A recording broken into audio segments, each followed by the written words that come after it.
Okay, welcome back.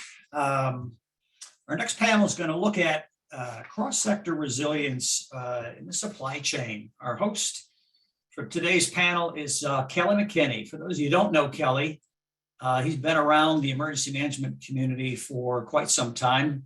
Spent 7 years in New York City emergency management and has been at NYU Langone Health for several years. Today serves as the AVP of Emergency Management and Enterprise Resilience.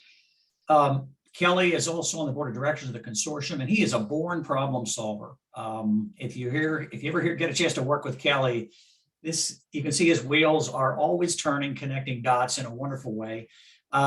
We did this panel last year. There's been some significant updates since then we're going to talk about. And lastly, Kelly's written a book. It's on Amazon. It's called The Moment of Truth: The Nature of Catastrophes and How to Prepare for Them. If you're an emergency management, crisis management, whatever, you need to get this book, The Moment of Truth: The Nature of Catastrophes and How to Prepare for Them. Probably one of the best organized things is based on his real world experience of 9/11. He lived it.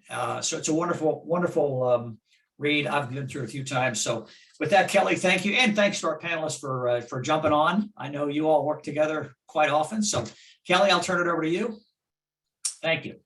Thank you, Tom, very much. I appreciate it. I just want to pause for a second before we begin. The police commissioner in New York City announced that Officer Wilbert Mora, a 27-year-old police officer, on third year on the force, has passed away. He was involved in a shooting in Harlem on Friday night, and his partner passed away earlier. So we've lost two police officers in New York now over the past few days. And then yesterday in Baltimore, I think people are aware that 3 firefighters lost in Baltimore yesterday. So very just a catastrophic situation with public safety and the first responders. I think we all just want to pause and thank them in our hearts for what they do, and all of the first responders that go to work, and we pray that they come home every day to their families. So with that, I would like to start on this session. And Tom, I appreciate the introduction. I'm going to introduce the panelists, and then I'm going to read Tom's written introduction, and we'll kick it off. With me on this very distinguished panel are three of the top supply chain experts in our nation, and we did this panel, as Tom said, last year, and the wealth of knowledge and experience and insight that these three bring is really astonishing. Sherry Stone is the Vice President for Energy Marketers of America. Doug Baker is the Vice President, Industry Relations for the Food Industry Association. And Robert Crow is the Director, Global Business Resilience for AmerisourceBergen Corporation. And so, you're talking about this enormous breadth of the supply chain in this country, with energy, with food, and with medical supplies. I mean, these are top of Maslow's hierarchy of needs. So their insights are super important. So just briefly, just to kick us off, the past year has brought many operational challenges that did not exist before, including driver shortages, new regulations, material shortages, personnel issues, cyber threats, wildfires, unique weather events like Hurricane Henry in the Northeast. Every sector has had to innovate to address the problems that impact business operations. This session will focus on the issues confronting the medical, fuel, food, and pharma sectors and the strategies they use to address them. Participants will learn from their experiences and avoid common mistakes that can increase cost, damage organizational brands, and enhance day-to-day operations and communications with stakeholders. So, I just want to kick it off and start. I guess I'll start to my right, Mr. Crow, Robert Crow. Give me, as Tom Moran said, I wrote a book. The only reason I wrote a book is because every time somebody would sit down in front of me, I would tell them everything I learned about 20 years in the disaster business, and it got really tedious, right? People like, stop talking. So I wrote it down. I figured I wouldn't have to talk about it as much. But my premise was that insight into crises and complex systems is only gained through experience in the crisis. And so if we go back across the past 2 years, what if you look back across that, Robert, what moment sort of strikes you the most in terms of that aha moment, that flash of insight, that pain point that you had? Thanks, Kelly, and good afternoon, everyone. I spent quite a bit of time trying to pick one, because there wasn't just one. There was a handful, and I'm talking like a Wilt Chamberlain-sized handful of these moments. But AmerisourceBergen's, like many other organizations on this call, we've got very robust continuity of operations plans. We've navigated tornadoes, hurricanes, earthquakes, snowmageddons, and in my time, even a couple times where I thought the world was ending, we actually navigated through that successfully. But when COVID hit, it's okay, there it is. There's the pandemic plan. It's been sitting on the shelf for, 10 years. We haven't had to use it. Let's grab it, pull it down, open it up, and immediately throw it in the trash can, because it did not apply to COVID. Nothing that we really had applied to COVID. Not a single continuity of operations plan really applied. Now, a lot of them did, there were subsets of those that applied. But being a pharmaceutical distribution business and one of the largest in the United States, we immediately focused on our frontliners into our distribution centers, making sure that we did everything we could to keep those frontliners active and be able to continue operations, pick, pack, and ship. But just like everybody else, COVID finally caught up to us. And we actually had an outbreak in one of our distribution centers, and we determined we actually had to close that distribution center, something that we really have not done before. And we were going to close it for an entire week. Throughout my career here, we've, again, tornadoes, hurricanes, I think 3 days was the longest we've gone without operations in a single facility. But in this case, we were going to go now for a full week to do that. And that was the hold the breath moment. Can we pull this off? Is it something that we can do? Now, keep in mind, this is back in the March, April timeframe of 2020, right when things were really getting hot, things were really going like gangbusters. And in our business at that time, on a nightly basis, across our distribution network, we're going to do about 3 million lines. We're going to pick and ship about 3 million lines. At this point in time, we're now doing 4.5 million lines. We're up 50% across each location. So now we're going to take one of those operations out, and we're going to have to take all of those lines, which equates to about 200,000 lines a night, and we're going to have to push that somewhere else to do it. And those that have heard me speak or have spoken with me, I always talk about downstream. There's always downstream effect. It's that cause and effect thing. So not only are we going to have to move that, but we're going to have to take that additional 50% increase and now add 50% more increase. We're going to have to manage through that inventory. In our business, we ship everything in plastic totes. We keep a very tight inventory of those totes. So it's not like we have, 100,000 totes laying around that we're not using, because we're using them every day. Our trucks are cubed out to maximum. So if we're going to have to add more cube onto a truck, we can't do it because they're already maxed out. So now we need to find more trucks. We need to find more truck drivers. And that was the big gulp moment for us. Can we do it? We did. But unfortunately, then we had to do it several more times over the next couple of weeks or a month or two before things started to level out and get a little bit under control. So that was it. That was the moment that we had been planning for. And then the hold the breath moment, can we pull this off? And fortunately, we were able to do that. But there was a lot of downstream impact to that. So that was our moment. That was it's a great story. I mean, the idea, right? You go from 3 million. These aren't small numbers. You go from 3 million to 4.5, and then you also lose those frontline workers that are packing and putting those packages together. So you lose your capacity. your demand increases by 50%. That's called getting squeezed, right? So that's a very, and you mentioned the phrase, you know, the world, you felt like the world is coming to an end. And those are those moments, right? How are we going to do it? You get through that, you know, you really, you know, you pivot, you become nimble, you get through it. And then there's just another one and another one. And that's the nature of that crisis. And the last thing, this idea that the plans, you had to throw them out in the beginning.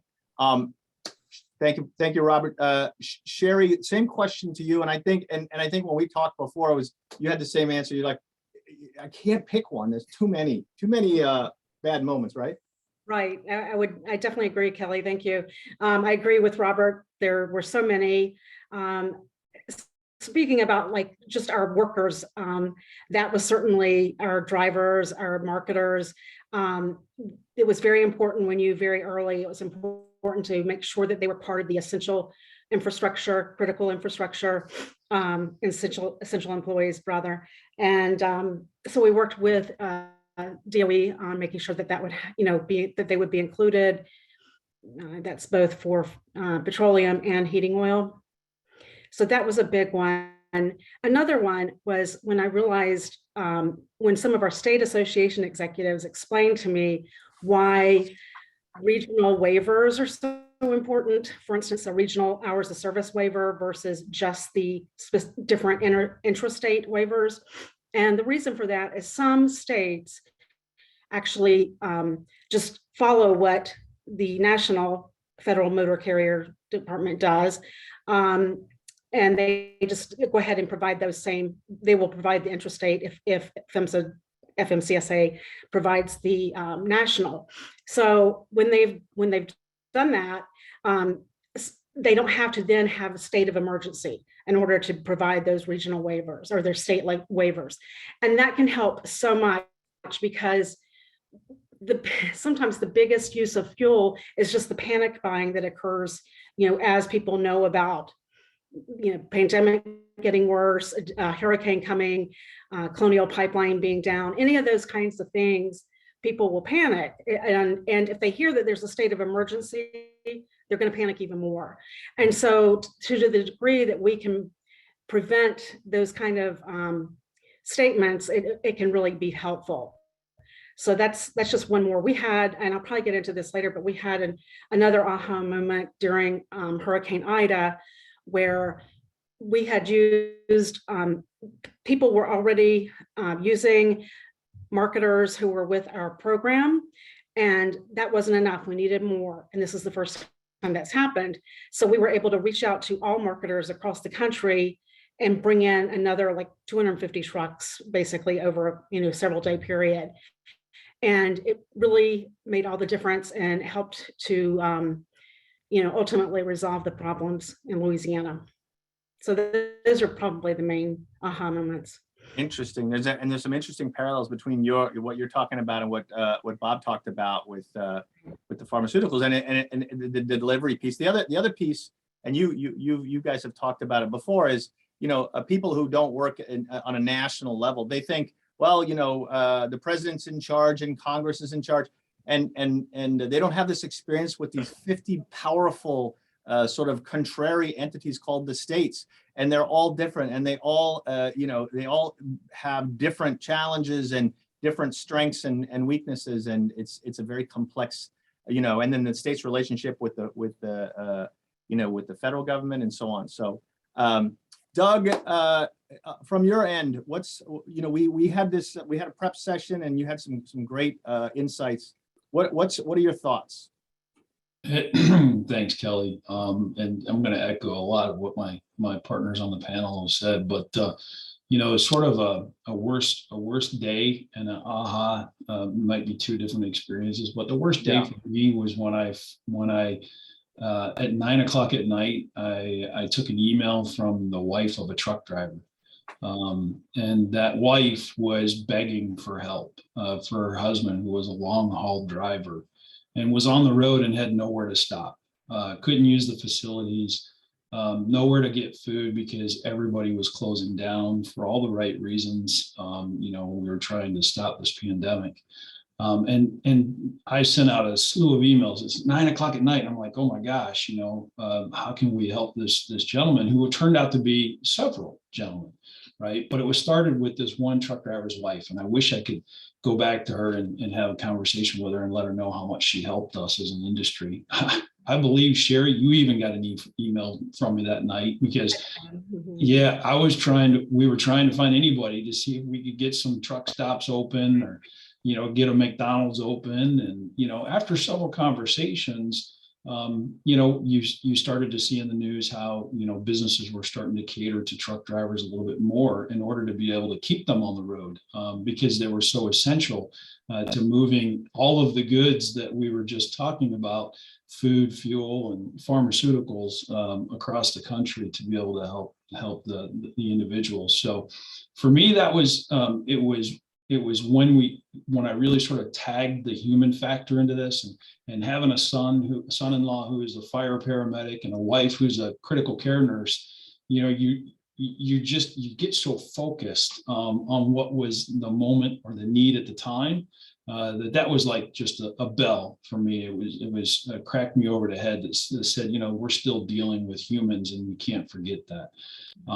The aha was just how interconnected the supply chain is. We think about grocery stores, we think about food.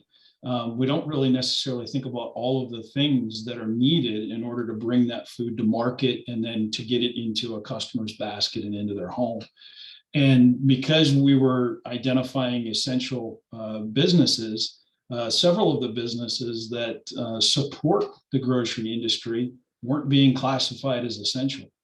So it was working very quickly with the administration to identify these companies that are so important. You can't use a debit card if your PIN pads aren't working. But companies that provide PIN pads, they weren't listed as essential. So those employees weren't able to come into work, and we were blowing PIN pads left and right because everybody was spraying them with sanitizer. So it was just trying to keep up with the pace of change, and really sit down and think about all of the businesses that are adjacent, so that we can make sure that they could continue to do what they needed to do, so grocery stores could do what they needed to do. Interesting. And, it's so interesting to me. I mean, the three of you really, we talk about the different levels of the organization. We talk about the strategic level, where the C-suite is, where the CEO is, where the bosses are. We talk about the tactical level. That's where the truck drivers are. That's where the packers are, as Bob said, in the warehouses that pack the pharmaceuticals, and that's where the work gets done. And then in the middle is that ops level. That's those agencies, that's the companies, that's the organizations. And so you guys sort of sit, outside and looking at that whole thing, and then to have a truck driver call you specifically, Doug, right? That's like, that there's a lot of layers there, and through all of that, you get a call from one person. Like, how did that person even know to call you? Was your number on a website somewhere, or how did that work?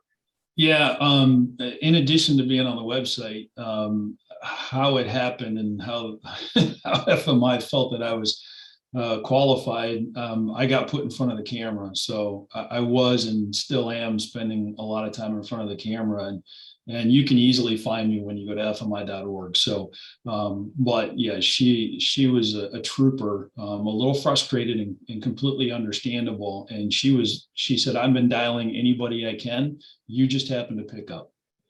And that idea that, and that just, to me, the whole supply chain thing, but when in that, I think this was what, March 2020 when this happened. Yeah. And that was the initial first wave. We were, New York City was in the midst of it. And what happened in New York was, this vibrant metropolis just went dark. It just went silent. I mean, we were walking down the middle of First Avenue with no fear of getting hit by a taxi. And and so, you think, well, what are the impacts of that? Truck drivers can't get food. They can't get sleep, and so everything starts to grind to a halt, right? I mean, and you don't. So now it's like, well, how do I, in my plan, how do I keep those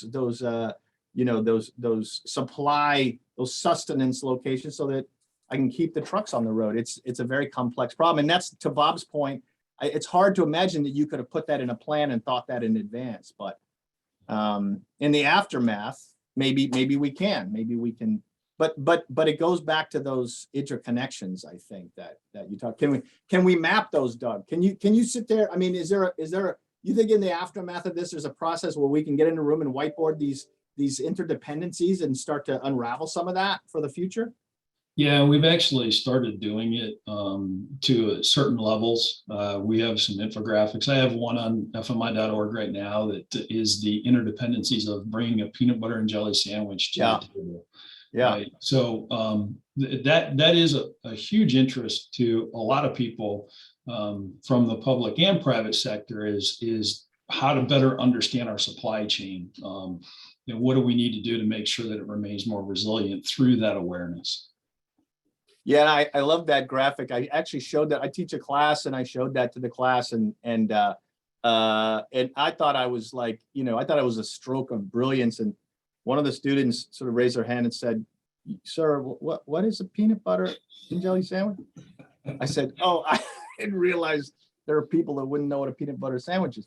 But they were, they didn't grow up with that like we did. Sherry, what was that aha moment? What was that thing, that piece of insight that others could benefit from especially in terms of, you talked about gasoline, you talked about heating oil, like what if they gave you a choice? You can heat your house or you can have gas for your car. Like that's one of those sort of, impossible choices, right? Were there any insights? It could be either, like you said, either from the hurricanes or from COVID or anything like that? Well, we've been having problems with the driver shortage for years now, but of course, as everyone on this panel knows, it's become a huge problem this year and last year. So there were a few aha moments related to that. We realized that if some marketers were bringing in foreign employees to drive trucks, and so we've actually been pushing for an extension of the EB3 visas that would help to allow more drivers come in. And one thing that occurred to us during Hurricane Ida, as we were having problems getting fuel into the areas where the roads are smaller, more narrow, and you can't get a big truck in there, that's where you take the bobtail trucks that hold about 5,000 gallons of fuel, usually diesel. If we could have an exemption during a disaster to allow more drivers to bring fuel in with those small bobtail trucks to the hospitals and to the communities, that would help us with the driver shortage problem during a disaster. So those were two of the moments that we had. Yeah, it's interesting. I've heard that now a couple times, even in this session from you, about regulations, specific state regulations, DOT regulations, and how they affect you, right? So there's I think that, really being able to have some, when you talk about a disaster, you declare a state of emergency, and the governor then is saying, I can waive those DOT regulations. And so it's a matter of connecting the dots with the DOT and others and providing that justification, because that's a pretty straightforward one, right? We need to get that truck down the road. Right. And we certainly don't want most regulations to be waived. We just want some specific regulations just during the disasters or during the driver shortage in general. And so those, I suspect you got a list of those now, and maybe we could work on those in these blue sky times. And happy to, yes. Yeah. Robert Crow, we talked about, the supply chain and the sophistication of the supply chain. Did you learn anything over the past 2 years that changes that view, or what kinds of things could we do to make it more resilient to the types of disruptions that we're seeing now? Well, no, I still stand by the statement. It's still the best supply chain in the world. It's a wonderful supply chain when it works, but occasionally it stubs its toe. During COVID, we saw that. As providers get larger and their footprint grows, some other opportunities fall to the wayside.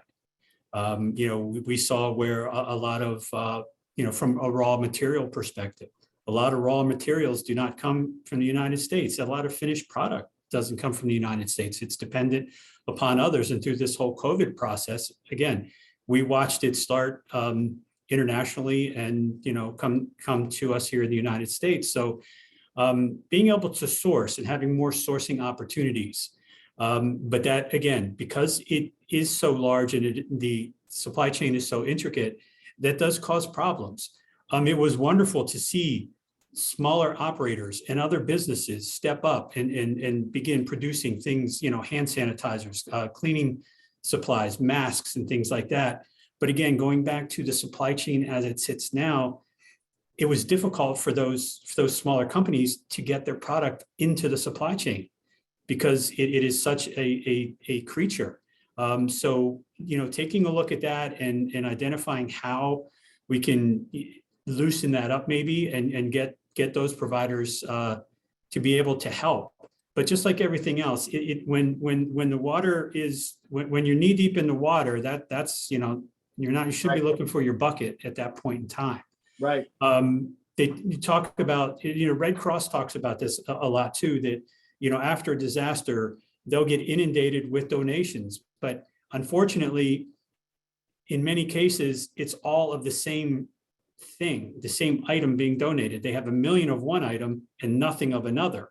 So getting out in front of that and trying to take a look at this and maybe rework it a little bit, identify it and integrate it prior to the issue is something that we want to look at. But from a pharma perspective, there are some hurdles. Pharma is heavily regulated. If in some cases, if you're not at an FDA approved location, you can't introduce or you can't help at this point. I briefly already mentioned the raw materials. And then ultimately, I think what's great about the supply chain and one of its biggest issues is the just in time. Everything is based off of just in time, and not just in pharma, but everything else. So there are not vast amounts of backstock in anybody's warehouse anymore like it used to be. We're looking at approximately 30 days, and we'll turn over an entire warehouse in 30 days. And when you're doing 50% more business a night, that 30 days doesn't last 30 days. So those are, sourcing, being able to source more and to make it easier for others to get into the system, I think is some takeaways that I saw. That we were talking about that the other day. I work for a big academic medical center. We get 3 or 4 or 5 different truckloads a day of that are constituted differently depending on what we're doing at that time of day and what we're doing in the morning. I mean, the just in time thing is extraordinary, but it also is it's tough because we're now, I don't know if anybody's paying attention to the weather, but up in the Northeast we're looking at a big major nor'easter, and so how many of those shipments are we not going to get, and how many procedures does that impact in my organization, and on and on and on, right? It's those interdependencies. I guess in the old days they had some of that stuff in the storeroom, but not anymore, right? It's all it all gets delivered just in time. So it's an enormous benefit, especially cost wise, but it also it's a source of sort of fragility to the system. Robert, at the same time, wouldn't you say? Very much. Yeah. Very much. I mean, in even healthcare systems, many of them used to have their own warehouses where we wouldn't deliver to the hospital itself. We would deliver to their warehouse. Yeah. Now those warehouses are gone. They don't exist anymore. It's straight. And Kelly, as you mentioned, there are many times when our drivers pull up to the dock and there's somebody standing on the dock waiting for that package. Yeah. And they're headed straight to the OR. Yeah. They're literally headed straight to the OR. It's incredible. I mean, space is the #1 issue in this place, bar none. They just they got rid of all the storage space, and so there's no place to store anything. By the way, in the chat, there's some really good, interesting comments in the chat. One, Rosemarie said it was amazing to see how quickly small companies could turn their businesses from, say, a refinery for beer or wine into making hand sanitizers. Robert, you mentioned that, and then a lot of enthusiasm around Doug's infographic on the peanut butter sandwich. Doug, I want to go back to something that Bob said about not trying to build your plan in the midst of the crisis, right? When you're in the fog of war. And so you mentioned something about how you guys are starting to map interdependencies. What kinds of things, in just top of mind, if you could share, what kinds of things would go into your planning for the future? What things do you think do we have an opportunity to fix, before the next pandemic? Yeah, it's I love the just in time versus just in case comment from Dell as well. We have a supply chain in the grocery industry that was built for 2.5% growth annually, and that was because that was a darn good year. And we basically now are experiencing 20% growth annually. So you're never going, you're not going to keep up with that. It's just impossible.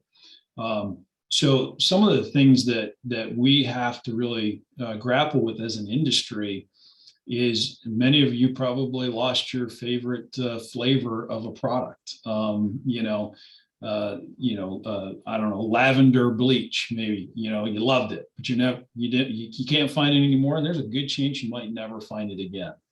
And so we as an industry have to really sit down and start considering, what does life look like in between just in time and just in case, because the cost of capital to hold the inventory in order to be able to handle a series of crises that this country has dealt with in the last 2 years is not something the industry was ever built for. We can handle the regional crises. We can rebound from them. And frankly, the industry's been pretty resilient, even with as many things as they faced. But there's a lot of conversation around end-to-end visibility within the supply chain. And this means going overseas, over water as well, and being able to see it all the way in. You think about the control towers that we have that follow planes around. When we have a ship coming in and it's landing in the United States, there's already silos built. And so basically we want to take those silos and we want to lay them on their side and connect them. And that's not happening today. And it's not going to be an easy task, because until it's done voluntarily and collectively as an industry, it's going to be done as a competitive advantage. And so when you do it that way, you don't realize all of the benefits that an industry can realize until you get that pre-competitive nature in place in order to maintain a resilient supply chain. So that's going to be a significant one. I think the other thing too is going to be SKU rationalization, what's important and urgent and what's nice to have. Frankly, as a society, as a consumer group, we're pretty spoiled. We get what we want, when we want, how we want. And now we're sort of experiencing what that's like to not actually get that. And we're in far better shape than many countries out there. So I think we have some own self-reflecting we need to do with our buying behaviors. And then the third thing to that, to Kelly, is to really start thinking about how the consumers' buyer behaviors are transitioning, right? How are they going to change? We projected in January of 2020 that we were going to do $100 billion in e-commerce by 2023. We ended 2021 at 98 billion. Yeah. So it's coming so quick. Right. $400 billion expenditure in technology upgrades, over $1 billion spent by this industry in wages, $28 billion spent in improving safety, not only food safety, but health safety. So consumers and employees can feel safe when they're in their stores. And this is in an industry that the average profit margin is less than 3%. So, there's a lot of things that we really need to take a step back, and we need to say what's urgent and important and what's nice to have, and fix the urgent and important. And right now, the infrastructure is urgent and important. That the pandemic just highlighted that the infrastructure, even though we're resilient as an industry, it is turned upside down too often all the way through the supply chain if the infrastructure is outdated and not able to adapt in order for us to keep these goods flowing. Yeah, it's such a really great insight, Doug. I mean, I live in Manhattan, and we have grocery stores, but they're sort of cramped and dark and small, and so we go in, and you're lucky to get one thing that you need, and but then I go to the suburbs and I walk into these grocery stores, and it's sensory overload. There's 700 varieties of everything you want. And I was reading the other day about the supply chain issues, and what I understood from the food industry experts was, look, there's still plenitude. You just may not get exactly what you want. So that's fine, and I think that observation about changing your buying behavior is spot on. But I think this urgent and important thing is what we need to think about. Well, what if I walked into that huge grocery store and there wasn't plenitude? That's when the rubber meets the road. That's when we have to. And what would cause that? I think that's maybe some interesting work that because obviously, right, if the toilet paper is off the shelves, that's one issue, and we saw that. But what if there's no milk, and there's no bread, and there's no meat, and there's no dairy, and there's no this, and there's no, then it becomes a major hot issue so quick. Yeah, well, Kelly, too, you mentioned interdependencies, right? So carbonation is a byproduct of another industry. Glue is a byproduct of another industry, right? So if those industries are struggling, then it finds its way all the way into the grocery supply chain. So we were out of glue at one point. We were out of carbonation at one point. Corrugate. Okay, how many people are having packages delivered to your house every day? Corrugate is in short supply. Why can't I get anything? Well, there's no glue to hold the packages together. That's tough. Yeah. Interesting. So Sherry, just back to that issue of oil and gas and heating oil and gas. What would you work on? I mean, you talked about regulations and you talked about that, but just in terms of the infrastructure and the structure of the business, are there any adjustments or plans that we could make? Because again, I remember Superstorm Sandy. The first thing that happened was you couldn't get gas out of the gas tanks, and people couldn't drive. That's like the first thing that goes out. So, what do we do about that? Well, in the case of Sandy and not being able to get gas, the first thing you have to have in order for the stations to work, or for you to be able to pull fuel, is electricity. And of course, you also have to have employees. And right after a disaster has occurred, you usually don't have either of those unless you have a generator. But that still leaves the employee issue, which is also dependent on how clear the roads are to get to the store.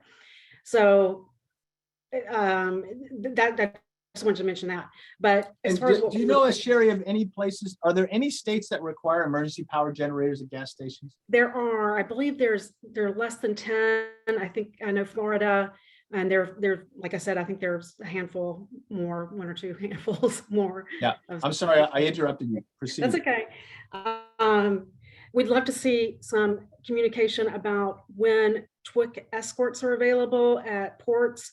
That would help, especially during disasters, because during a disaster, marketers are coming from all over the country to pull fuel to take to the disaster area. So they don't usually go to those places.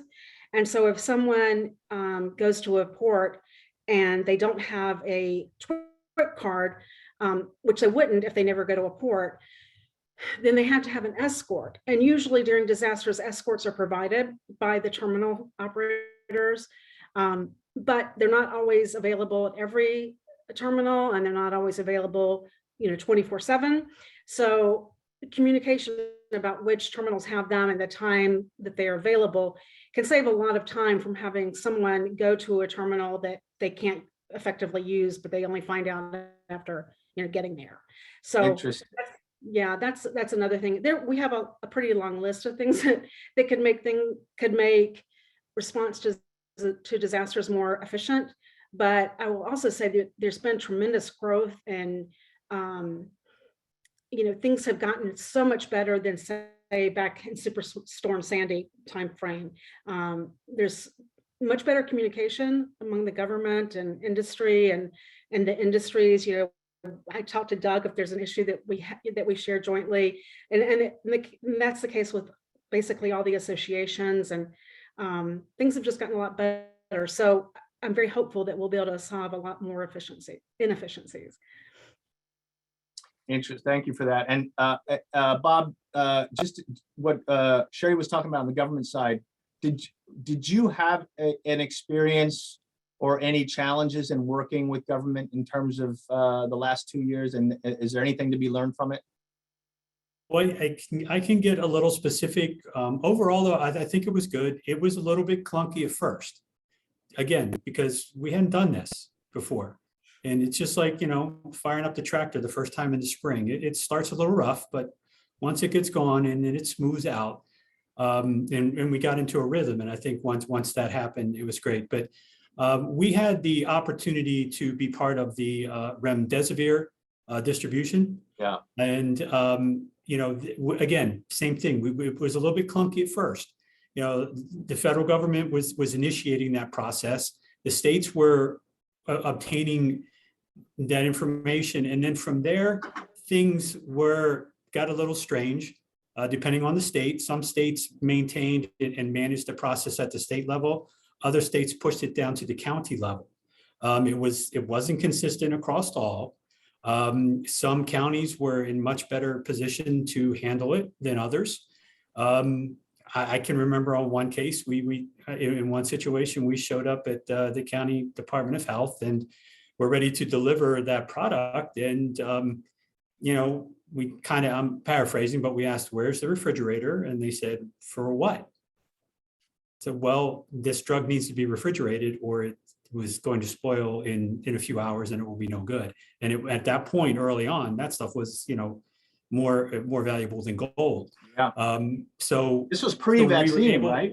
I'm sorry? Remdesivir was pre-vaccine, wasn't it? Yes. That was the first treatment. That was the first novel treatment. That was pre-Clorox.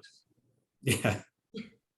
But that then led into the vaccine because we were also part of the distribution of the vaccine. And after a few months, that process smoothed out. The federal government kind of pulled that back a little bit and took over. So, but overall, I think it was good. And as Sherry said before, we're seeing each time, each hurricane, each major issue, it's getting better and better. It's getting smoother. We're falling into a rhythm only because we're doing it so much. But that's good. And it just was, and it was positive. Clunky at first, but it's a great story.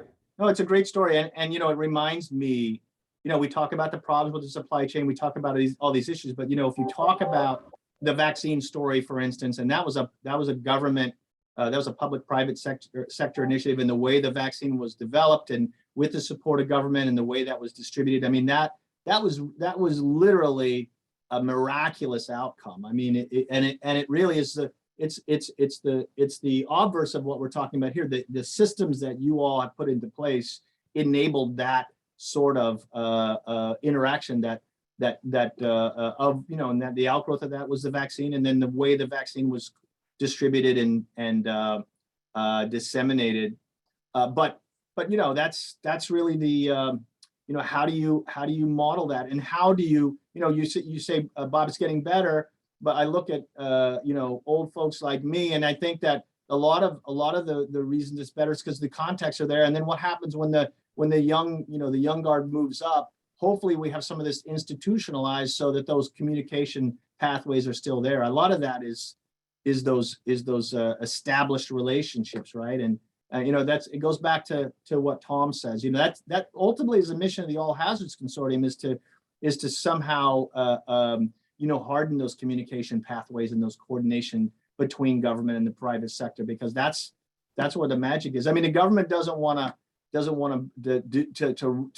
create what you have on your side at Amerisource Bergen. They don't want to have to create it overnight. They want to use it. They want to give you the remdesivir and have you take it around. And that's where things are headed. And I'll just, one more plug from the vaccine side. When the vaccines first came out, the field vaccination sites got set up, and they were wonderful. They were great. But look how much quicker things advanced when those vaccines got in the hands of the local pharmacists. Yeah. It took off. It took off like a wildfire. Yeah. And sorry for using. I have to go to my pharmacist.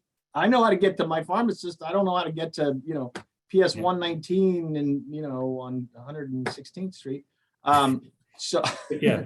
So I don't know how much time we have, Laura. Do you? How much time? Can I ask a couple more questions? Or yeah, absolutely. Go ahead. And we also have a question in the chat for whenever you're ready. What's the question? Here we go. This is Daryl's question. I'll put it to Doug. Doug, have we government/industries created a system that is too complicated and restricted to be as flexible as we need? And if so, how can we that be reduced while keeping it safe and keeping the efficiency of that supply chain?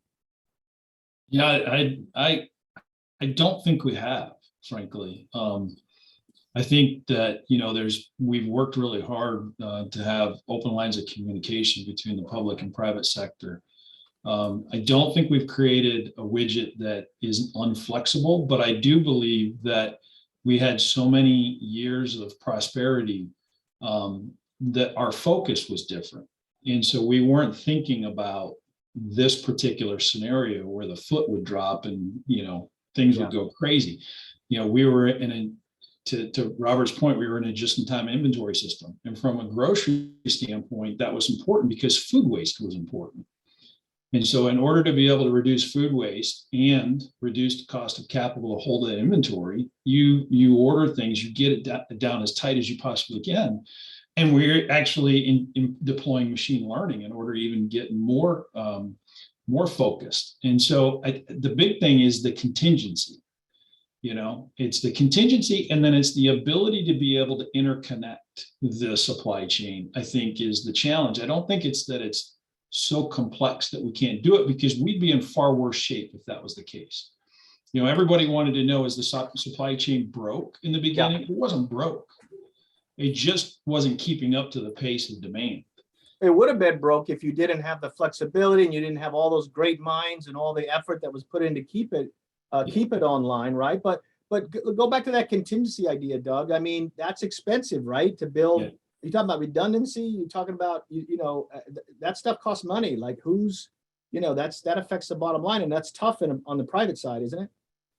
It's extremely tough when you're also trying to keep food prices low. Right. We've been experiencing food inflation along with other categories, but you start adding those things, and there's really no reason. I think everybody now would say there's a reason, but we all hope that we won't deal with this again in our lifetimes. But I think you've got to start saying that the opportunity exists. And so from a manufacturer standpoint, do I carry additional lines that maybe I might mothball, but I can turn them on at the flip of a switch? Do I hold third-party warehousing that I can actually, partner with a retailer on? And we can share warehousing in order to be able to have additional space, right? So I think it's going to really force retailers and their trading partners to sort of think outside of the box. Retail is a very competitive industry. That's the best thing for consumers, is that the grocery industry is so competitive. When's the day that a Walmart and a Target actually collaborate on supply chain? That you see a Target in a Walmart yard delivering goods? Is that day going to come? I think those are the kinds of things that from an industry. We have a supply chain task force now that we're having conversations about, and other countries, Europe's a few years ahead of us. They have unmarked trucks that competitors are sharing load lanes, so we really need to put everything on the table and say nothing's out of bounds. But we have a very competitive industry, and that again benefits the consumer. So we got to get over that. One follow-up question, Doug, just because it's a particular interest of what about the Walmarts and the Amazons that really push the pricing issue and force these suppliers to just sort of keep cutting right down to the bone, and doesn't that also make us more fragile because there's no fat in that system? I mean, Walmart wrings all of that excess out of the system, and doesn't that make that particular supplier very fragile? It does, but the average manufacturer was carrying about 4 months worth of inventory prior to the pandemic. Now, under normal circumstances, that seems pretty realistic, but we went through 4 months of inventory in about 30 days. And that was at the manufacturer. That doesn't include what was at the. How do you go through 120 days of inventory in 30? Is it because the demand spiked? Yeah. I mean, we had retailers that were showing 500% increases year over year. And that's panic buying, isn't it? It is. And I saw the note from Tom, how do we keep, people from panic buying? But, I think that's human nature. We message it as much as we can. And boy, I'll tell you, lately I've been getting really the wrath from listeners leaving me voicemails saying, how dare you tell me I can't buy what I want to buy? Right. Because it's human nature that, if we feel that there's something that's going to be taken away from us, we're going to do everything we can to keep our arms around it. 100%. Right? And I got to keep gas in my car because I got to get to work. Sherry, you talked about that, right? I mean, if there's a hint that the gas is gonna start slowing down, the first thing people can do is drive to the gas station and fill up, right? They fill up with all of their vehicles plus any containers they can carry. So what did I think I saw, I don't remember what it was. Was it during the COVID, but some guy was there with the plastic grocery bags, filling them up with gasoline or something like that.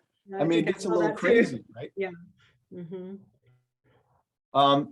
Last question for the group, and it goes back to, I asked Robert Crow about this, about government. Sherry, you talked about state regulations. Anything else about government that you can think of that needs to be improved from your perspective? Yeah, the hazmat testing, it's pretty broad. We'd like to see, we have actually petitioned the government to allow for a more narrow scope for just what petroleum drivers have, petroleum heating fuel drivers need. They don't need to have the big, broad, all chemicals, all hazardous materials. They just need to know what they need to know. And if the testing was more narrow like that, we would get a lot more people taking the hazmat to get their endorsement. And then we would have more, fuel transport drivers. Interesting. That's because petroleum is classified as it's broadly classified as because it has so many different chemicals in it that they just basically throw the kitchen sink at it. I think if I understand it correctly, the hazmat field for the whole test is just all hazardous materials. It's not so much what's in petroleum specifically. It's just all hazardous materials are grouped together for purposes of endorsements. Doug, that question for you about government. What do we do? What's your number one takeaway about working with government? It's overall, Kelly, I think it's been relatively positive. I mean, it doesn't mean we haven't had our fits along the way, but they were quick to respond to a lot of the things that we needed. The FDA was always a phone call away. And just 2 weeks ago, I had a conversation with Frank Yanis about, what else should they be doing, easing regulations. The pilot program for drivers, for truck drivers, I think is going to be fantastic. I know for some, and even me, it's a little bit worrisome putting an 18-year-old behind an 80,000-pound potential missile, but we're also willing to, right? I mean, I got an it is- 18-year-old. That's why I laughed with that, Doug. Yeah, I mean, but we're also willing to put them in harm's way overseas in conflicts. So I think Right. it's fair. And the one thing that's good is as that's the age where they're trying to figure out what they're going to do with their life, right? So if it's typically 21, then they've already made their decision. And so, I think that's going to be really good. The one thing that's a little bit concerning right now is I'd love for them to take a look at the mandated vaccine for truck drivers crossing international border. I think, in everybody's desire to be able to eradicate this pandemic, we want to get as many people vaccinated as possible. But with this new mandate that just went in Saturday, we get a lot of produce coming up from South America this time of year. Tomatoes, avocados, all the soft fruits, all of that stuff, bananas are all coming over that southern border. Now, if they're not vaccinated, they can't come into the United States. Okay. So that adds pressure because now we've got to go across the border. We've got to pick the trailer up. We got to bring it, empty it, take an empty trailer back. We're already, as Sherry said, short drivers and we're short equipment. So, it's maybe an unintended consequence, aspiring to get something really good done. But Yeah. truck drivers don't typically come into contact with too many people. So I wish they'd take a look at that again, because I have a feeling that's going to show us where our next supply chain disruptions are, not just in grocery, but in anything that's coming from the southern and northern border. Interesting. That's interesting. Hello.